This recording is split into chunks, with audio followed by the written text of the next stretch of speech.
My name is Jackson Sanchez, and for my end of the Unit 3 assignment, I decided to do a video scene analysis from the famous movie Hidden Figures.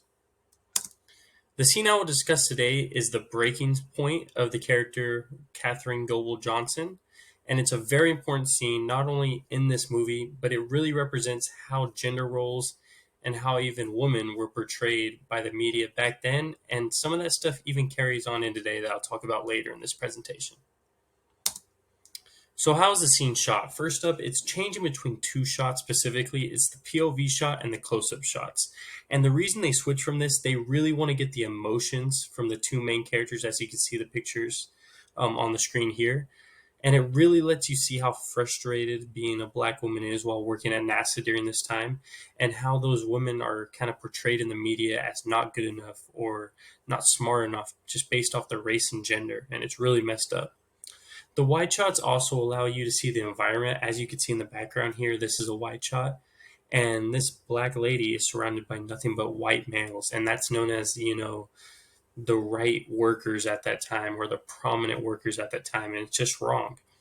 And as you can see here, there's dark lighting, but there's really bright lighting surrounding the main characters. And that's not done on accident. That's done on purpose to show, it's focusing in on the issue with NASA at this time.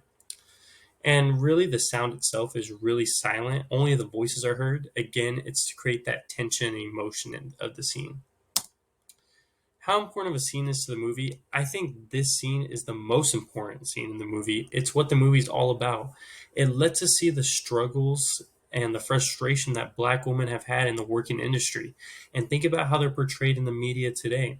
All we've learned about in the Unit 3 is how oftentimes women are pushed aside in the working industry, or they're told that they're not good enough or they're only good as housewives. This is going on in this movie, but specifically in this scene, someone finally speaks up on behalf of the black woman in the working industry.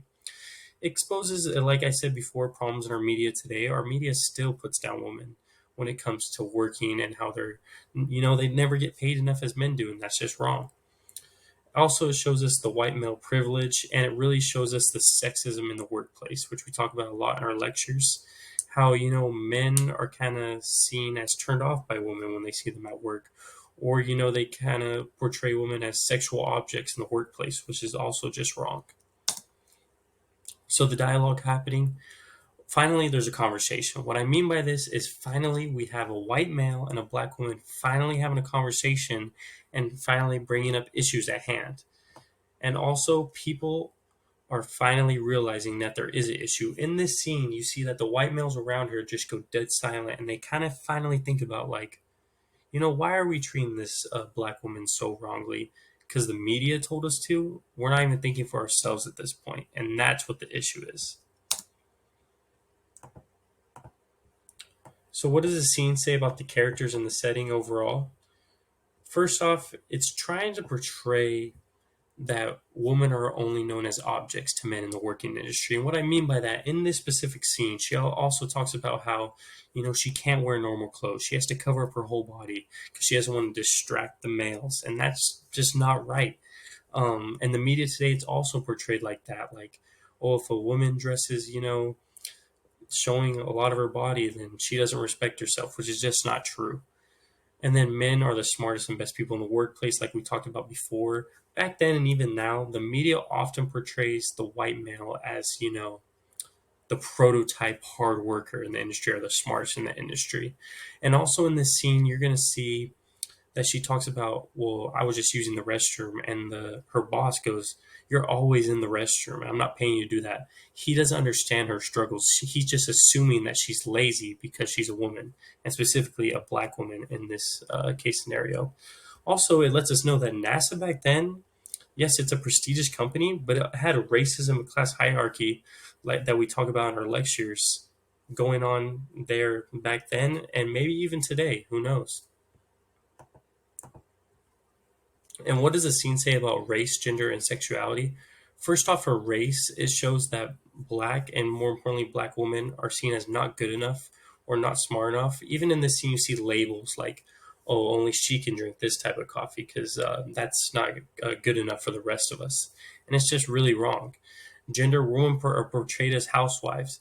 she's not respected in the working industry because the media is telling all these white males, and it's really subconsciously built into them, that no woman should even work at NASA.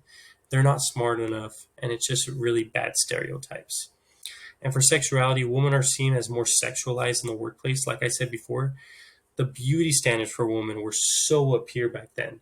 The men didn't have to dress a certain way. The woman did, though, to present themselves as presentable in the workplace. She had to cover up her whole body just to look presentable, and that was the standards back then, or the beauty standards of the workplace. So, some closing thoughts. I really think this does connect with the media today and how gender is portrayed specifically. Women are often, like this character in this movie, The Hidden Figures, are portrayed as, sexual objects in the workplace. They're also discriminated against heavily. They don't get paid as much a lot of the time for no reason. Usually, white males are hired more often because they're known as smarter or more creative, which is just not true. And, black women specifically, back then there was a lot of racism going around, and there's still some racist hiring practices going on today that the media will just not show, which is very interesting to me. So it really shows how race, gender, and sexuality go in to how the media portrays them, or portrays, women and, black women specifically, and just how wrong it is overall, and how it hasn't really changed over the years. And I think this movie just exploited, um, or that scene just exploited those things, which is why I picked it for my presentation today. So I hope you like this presentation, and we'll see you next time.